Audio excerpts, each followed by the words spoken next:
Welcome to the Love Flight podcast. Paul is our fear flying coach. And today's guest is somebody I've known for a long, long time. He's got a fascinating story in terms of how he's one of the original cabin crew that started with Virgin Atlantic.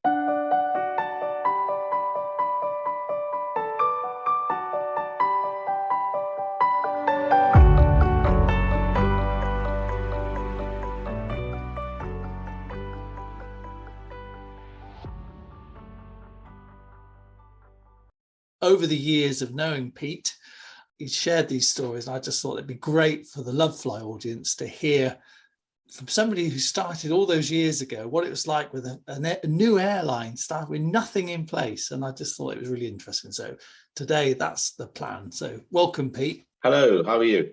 Very good. Yeah. So Pete Alvarez, I can't never say your say your name properly because I'm always impressed you can do it. Alvarez. Say that again. Alvarez. There you go. So it's just been Pete to me.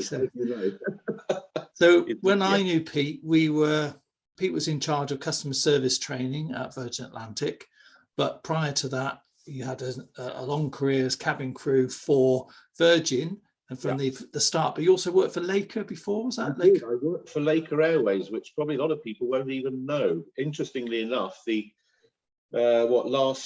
beginning of last month, last February, was the 40th anniversary of the demise of Laker Airways. So it went bust in 1982, February. Yeah. It was a great airline. It was started by a chap called Sir Freddie Laker. And it was very much a no-frills airline. So he was the father of no-frills airlines. I mean, all the EasyJets and Ryanairs, they all really owe their successes, I think, to Freddie Laker. And then I was very shortly employed by an American airline called World Airways, just after Laker went bust. Now, that didn't last very long. And then I joined, interestingly enough, the airline, which at the time, just before I joined, was called British Atlantic, because Richard Branson a chap called Randolph Fields, an American lawyer, very wealthy man, he wanted to start an airline, and it was called British Atlantic, and it had various ex-Laker bigwigs involved with it, not Freddie, but at the time. But anyway, they didn't have enough money, so they approached Richard Branson, and he got involved. And of course, it had to be called Virgin Atlantic. So that's how it started, interestingly. So yes, I joined Virgin before they actually started flying back in '84, sort of about April, where they were literally what is known as a paper airline, as it exists on paper, but not in any other way. And the airline's original offices were in a place called Woodstock Street, just off Oxford Street in London, which were the old Air Florida offices, another airline that had just gone bust. So it's very interesting, when you think about it, Richard Branson coming in to start an airline in a time when it wasn't a very good time, but Branson being Branson, he just, as you know, as well as I do, working with him in the past, there's no such thing as no and can't and won't in his vocabulary. So it was good. And what was it like in those early days? So how many were there of you? To kind of tell us a bit of a story, what it was like in those offices and with him running around. In the offices, I mean, we had people from the Virgin Megastore employed, and they were just all sent down. If they weren't working a shift at the Megastore, they were sent down to the office. We were just about to start, so I think the flight was scheduled to be June the 22nd, I think, of '84, and this would have been sort of April time. And because I'd been employed to start as cabin crew, they contacted me and said, "We need people to help out in the office. Are you free?" And I was, so I said yes. But it's the most extraordinary time, and be in the office, and there would be the marketing director, the finance director, and all the other people all sitting around. And of course, in those days, everyone, those people who smoked could smoke. There were ashtrays and smoke everywhere. And Richard Branson would turn up every now and again and say things to people and then disappear off. And then suddenly, as they started to sell tickets, money would come in. But money would come in like checks and actual cash. So I can remember sitting around this table, all this money, envelopes would open his money, and you know, and trying to sort it all out. And I can remember. I know memory plays tricks on you, but I do know this a long time ago. I do remember actually carrying a bag of, I don't know, several £1,000s worth of checks and cash on the tube to, and I can't remember where it was, but to Coutts Bank, which was Richard Branson's bank. I mean, can you imagine? You know, it's just madness, absolute madness. So you were all sat around, so they started selling tickets. Yeah. So how did you do all the sort of the legal stuff and the safety side? How did all that happen? I mean, from a legal point of view, obviously we had people there involved. My job at the time was simply just to help out. I mean, literally from anything from putting plugs on whatever to, as I say, carrying the money. I never got involved with being on the switchboard taking calls. One or two of my colleagues did, but I got away from that because it's just like I knew nothing about it. But we were selling. This is an interesting story. We were selling tickets. Again, at the time, they decided to have two classes on board the aircraft. We had upper class, which is what they still call it. They're sort of enhanced business. But at the time, upper class was a first class service. I'll tell you a bit about that in a minute, what my role was. But they had this wacky idea that they were going to have upper class and they were going to have lower class. Or no, sorry, they were called. It started as lower class, and then someone, Nice. it might have even been Branson, who came up with the idea. We'll call it riffraff. So the original two classes were Imagine that. upper class and riffraff. But thankfully that never got through. I think it was pointed out that probably people wouldn't really take kindly to walking through an airport terminal with a ticket with a riffraff, on their suitcase. Anyway, yeah, but they then decided that this service they were going to have was going to be like the old days, in the very old days of flying. If you look back at the records, I mean, when the original 747, the 100 series, when they started operating that, they had sort of pianos upstairs, and and so I think Richard wanted to go back to those days. And I mean, there's that, you probably remember that wonderful quote when Richard was asked by a reporter at the time, well, why are you starting an airline with everybody else like Laker and everyone else going bust? Or no, and I said, why are you going into the transportation business? That was it. He said, we're not going into the transportation business, we're going into the entertainment business at 36,000 feet. So it was like, that really set the tone, and we knew what that meant. It was amazing, really. Yeah, and I think back at the time, you didn't have your EasyJets, you didn't have the cheap tickets. You just had the sort of the big monsters like Monarch, British Airways, British Caledonia. Yeah. You must have looked like a bunch of crazies compared to all those traditional. Oh, absolutely. I mean, they thought we were nuts. Probably were. I think they probably were. We had this sort of just unstinting desire to make it work, and I genuinely believe that's what did it. And as again, I can remember a bit later on, Richard Branson would come into the crew room, the room where the crew meet before they get together to go on to or get on to the flight. And he would just sit there with his notebook and he'd ask questions and say, well, what do you think we ought to do? And things like that. And then 3 weeks later, you see your idea, come into fruition. Amazing days. Yeah, going back to the flight, the various classes, the upper class, they decided they were going to make it very, very sort of grand. And I was one of 12, and we were known as Inflight Butlers. And so I can remember being taken up to Savile Row to have a full tails boat, the whole works made. I've still got it. I can't get into it, unfortunately.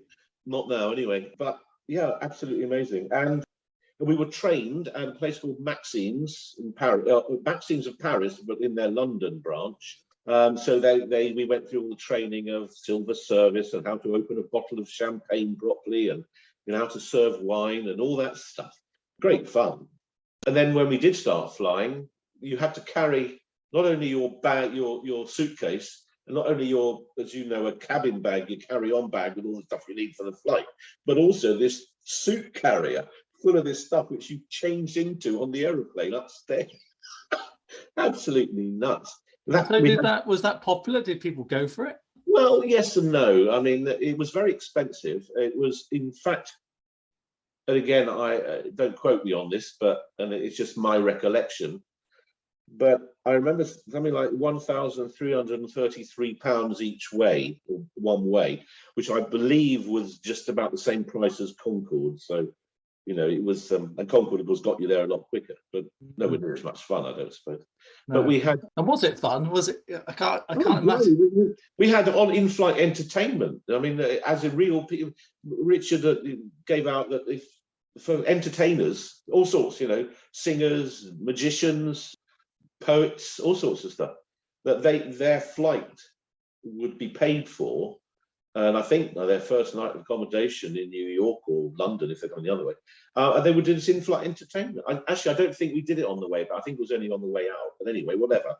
And we had all sorts of people come along, and they would just literally go around doing close-up magic to people, doing songs, doing all sorts of things like that.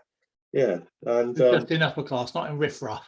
No, that was everywhere. That was really? throughout the whole. Yeah, throughout the whole. But even the poor people were able to enjoy the entertainment. The poor people got a free poem or something like that.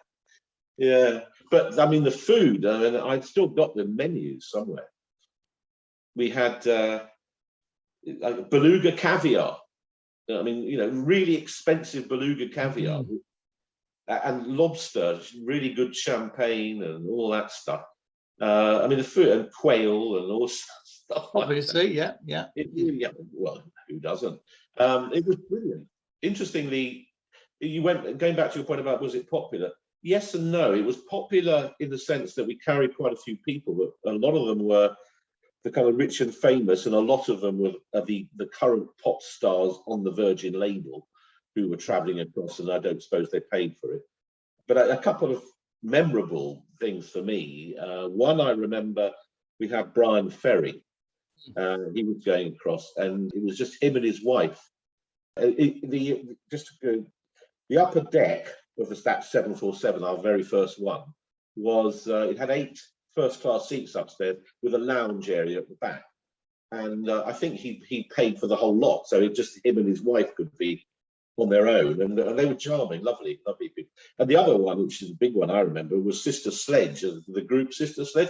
And again, it's one of those sort of USPs, as they call it now, unique selling point for Virgin.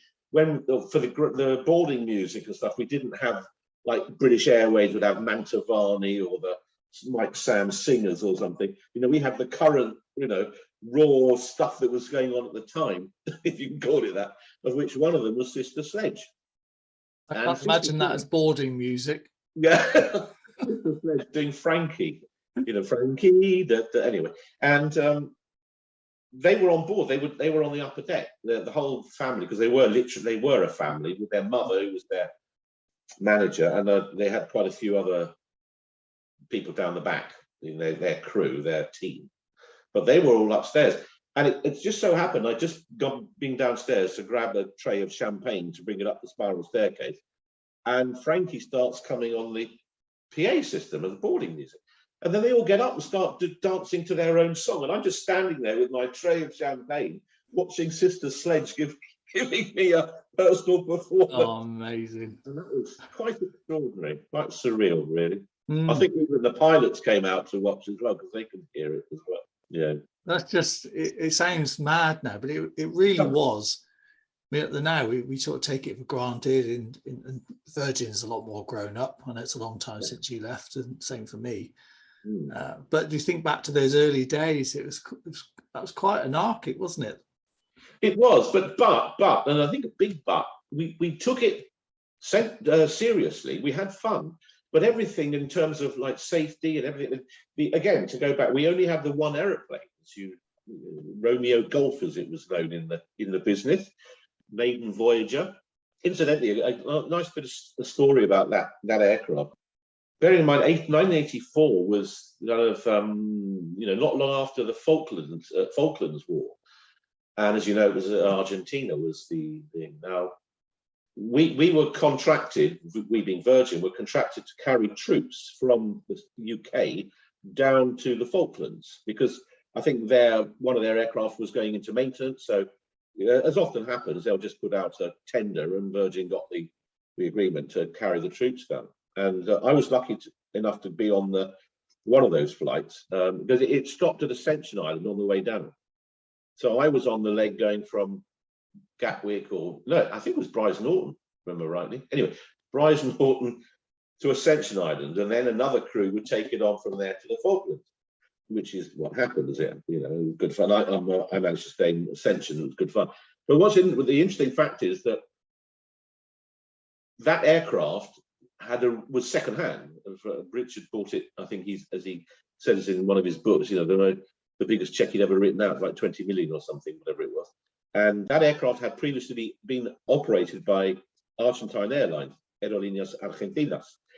Now, so that was the first aircraft to land in the Falklands, or the first Argentinian aircraft to land in the Falklands after the Falklands War, albeit under Virgin colours. That's quite interesting. Oh, that's a good story. So I knew you'd have loads of stories like this. So you took it seriously. You had all the safety stuff in place. I mean, how did people respond to this idea of this sort of crazy entrepreneur setting up an airline? I think it was mixed. I think you had that kind of, what does he know about it? Sort of old school approach. But then you had the other people. I think the kind of the young yuppie types who were willing to give it a go and supported it. And I think, it was very much down into those sort of camps. But again, going back to that, I think, very serious point, the safety, the maintenance and everything was done by people who have been in the business many years. They weren't like, just off the streets. These were professionals, knew what they were doing. And it was actually done by British Caledonian. British Caledonian used to do the maintenance. British Airways did. We did all our cabin safety training at British Airways at Cranebank, and they are hugely, professional outfits. So it was all done properly. And it goes back to that point. The CAA, the Civil Aviation Authority, is not going to grant a license to an airline if it doesn't know what it's doing and if it doesn't have the right equipment and training and so on. So, we were safe in that sense, if that makes sense to you. Yeah, it does. I think that's reassuring to know, because sometimes people say to me, there's this new airline started up, I've never heard of them. And I say to them, well, at some point, EasyJet, no one had heard of them. No one had heard of Virgin. Everyone has a new, they are new at some point. It's just whether then, remember when EasyJet came along, everyone's like, they won't last. They're not going to make any money. Look at them now. I know, absolutely incredible. £12 tickets and things like that. People go, it's rubbish. And here you go. It just goes to show that actually safety can still be to a level, but you reinvent the model. Virgin did the same, didn't they? They were doing, but just not in a very different way. But you can challenge these established things, but all within the realms of keeping it commercially safe and all the rest of it. And I think that's really interesting. So I wanted to say, when did you stop being a butler? Obviously it's probably still in you, isn't it? There's a certain way you carry yourself, which.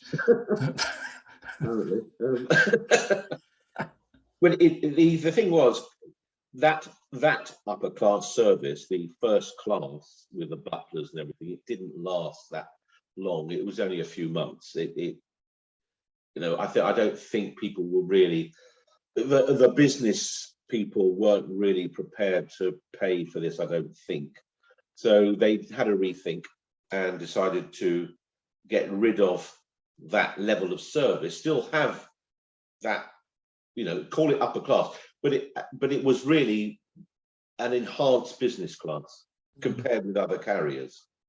But then again, they set the trend for that. Other airlines, when they put business class, it was just bigger seat, really. Yeah, a bit more service and stuff. But what is now they call sort of like premium economy almost. Things have moved on. But at the time, so we still had the seats and everything, and the lounge upstairs. So. And the bar area as well, which was nice, where passengers could just go to during a flight, after takeoff, and literally stand around chatting. So again, that was lovely from our point of view, and you may well remember as well. You used to sit there and have conversations with sort of really well-known, famous people. It was quite fun. So you said a couple of. So let's do some name dropping then. Who? Yeah. So when you think back to people that you met, or because you've always got loads of stories. Who kind of stands out to you? Well, again, the Sister Sledge and the Brian Ferry was one. There were we carried. Oh, who's the chap from the Who? Small chap, curly hair. You know what I mean? Not Roger Daltrey. Daltrey. Yeah, he was really nice. I also I do remember. Again, I'm really bad with names. Woody, Keith, well, no, not Keith Wood. Ron Wood from the Stones. Oh yeah, yeah. He gave me a plectrum with his name on it, which I've still got some. We have one or two royals, which I can't really say too much about. Were they all right? You don't have to say who they were. Yeah. Oh, right. Okay. Good. They were incognito, so people didn't know they were on board. Right. But that happened a lot. Mm. Which is interesting because you think, I mean, was that the younger ones or the older ones? Because the Virgin would have been kind of fairly younger. Yeah. Younger. Yeah, well, yes. You've gone into the secretive mode now, Peter. I wasn't expecting that side to you.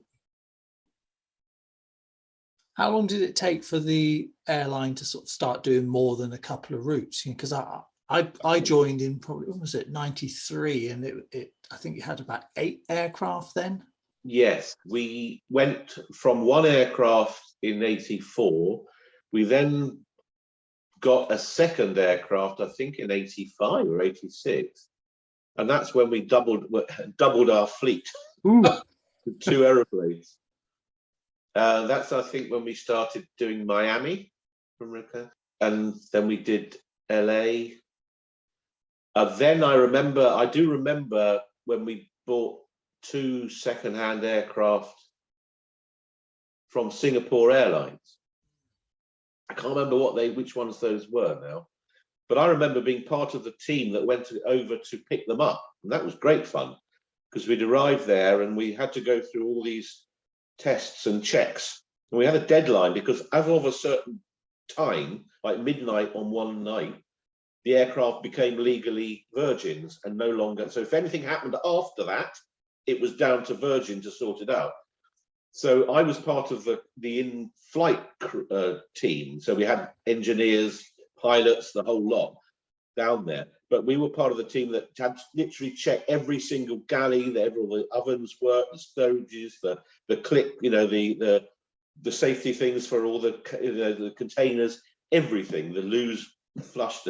I can't remember exactly, but that was part of our role. But that was fun. And then we had to go up on a flight, take the flight up, and then the pilots would, put it through its paces and just check everything was fine. Empty aircraft. Did you do any of that sliding on? Did any passengers? No. Did you do any of the tricks? The stuff, like sliding on the trays down the aisles or any of that stuff? No, not on that flight. You're being very secretive. No, I'm not. I'm just conscious of people that might hear this and think, "Oh, blimey, he's given away all that." Yeah, no. Well, let's put it this way. When there's no passengers on, you can relax a bit, can't you? And also, it was great fun because I do. Do you remember on the lower deck of one of the aircraft? The MIA. Yeah. You had the little place you could look through at the undercarriage. Do you remember that? Yeah. And that was a real no-no on to watch that on landing, which some people did. Yeah.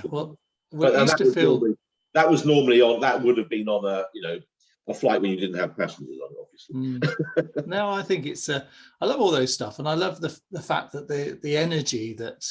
So even when I joined, I felt there was a lot of energy about it. What kept you at Virgin? Because you ended up working your way through the ranks and becoming like a big senior manager and all the rest of it. Again, that was just one of those bits of luck, really. Before I went into aviation, I'd been working in sort of what was then called personnel. Now they call HR, human remains. My role really was an administrative role, but within the training education and training department, E&T it was called. And the manager, a guy called Gordon Kenzie at the time, who was manager of cabin crew, he just said to me one day, I can't remember where it was, and said, "Oh, didn't you used to be involved with training?" And I said, "Well, yes, yeah, I did." He said, "Well, we as we're growing, we need to start thinking about having our own training department rather than farming it out to other people. Would you be interested?" And I said, "Well, yeah, it'd be great." So literally, the training department of Virgin, of the cabin crew, consisted of 5 of us all together. We were all ex-crew from other airlines. So I think we had a good representation. We had British Airways, Saudi Airlines, Laker, a couple of others I can't remember between us. And we literally got together, this team of 5 of us, and we went to a couple of the guys, Tim and Dave, you remember them.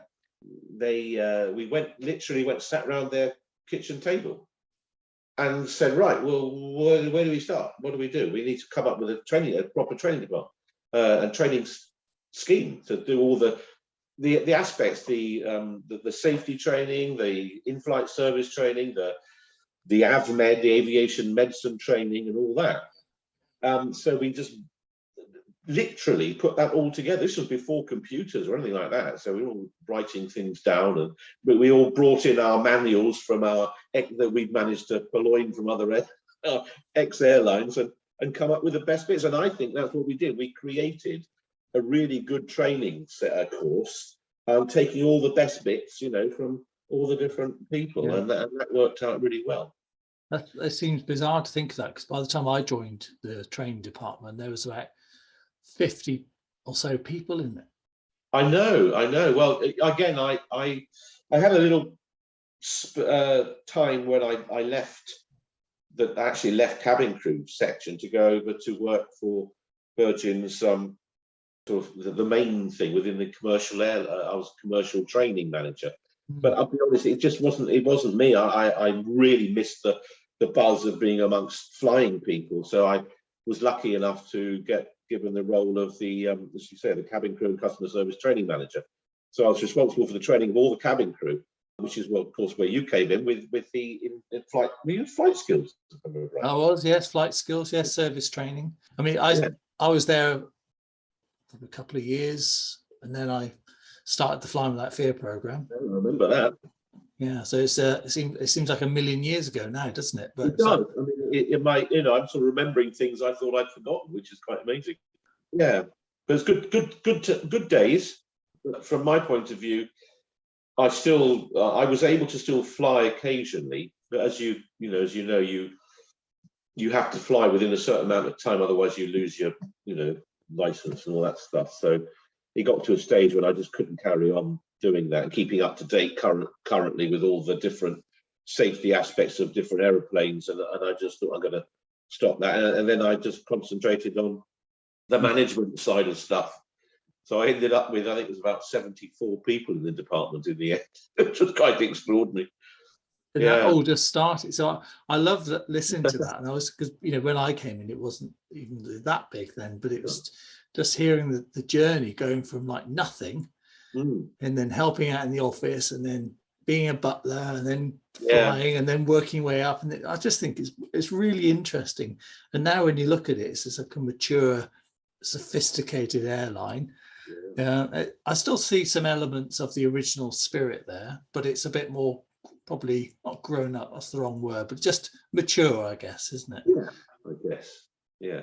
I mean, I haven't actually been on a Virgin plane for quite a few years now. I'm hoping to, now that we seem to be coming out of this COVID stuff.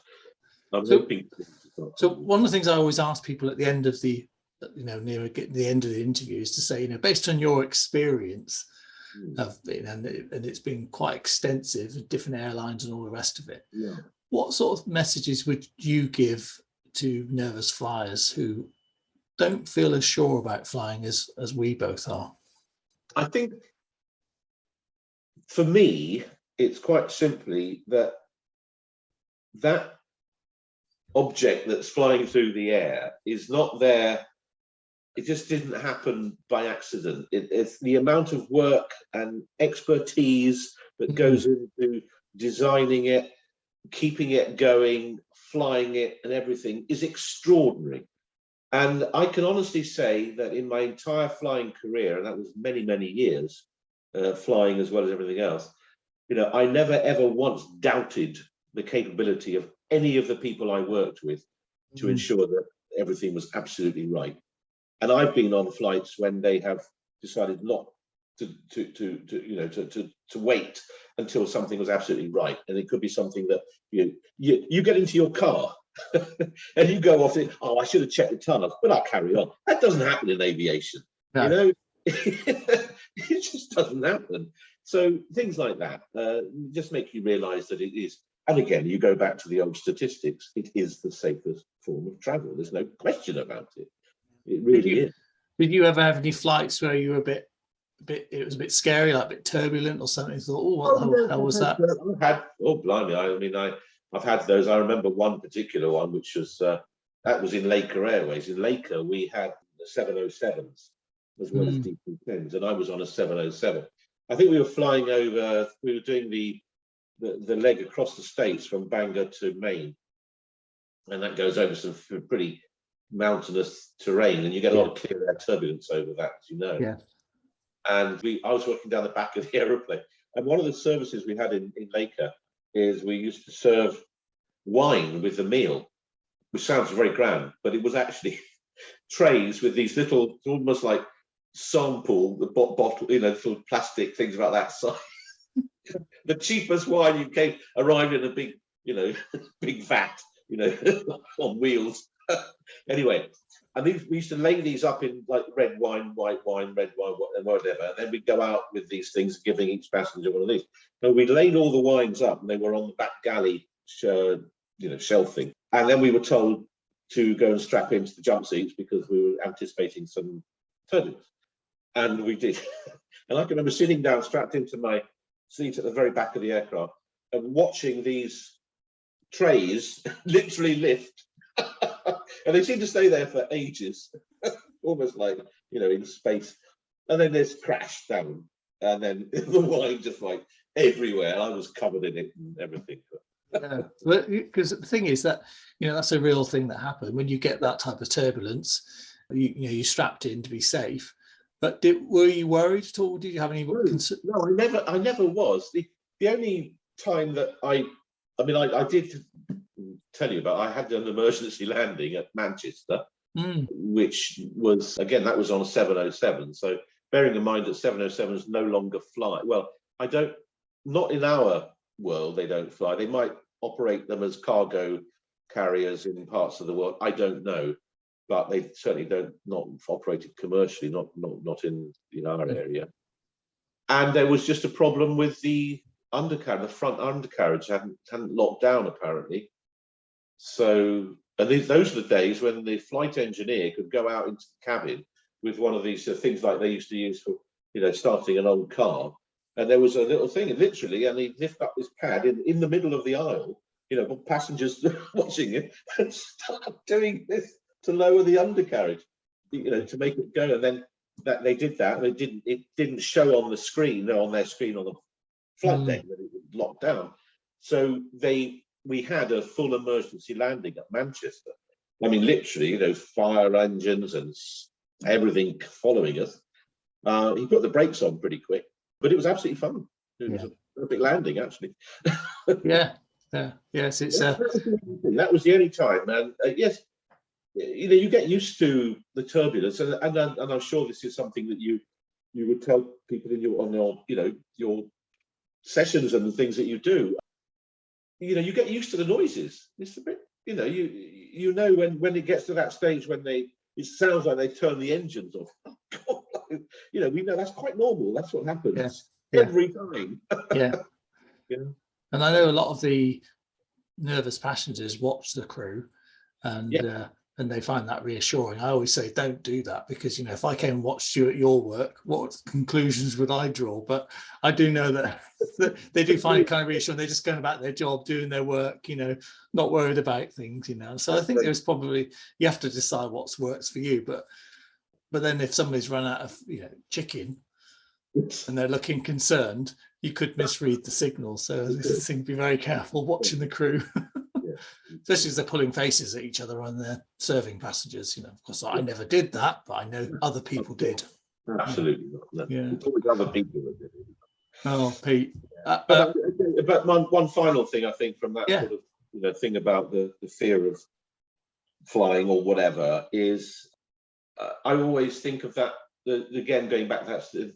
I can remember when, unfortunately, there were a few incidents when I first started flying. We still had the IRA issues and stuff like that, and they were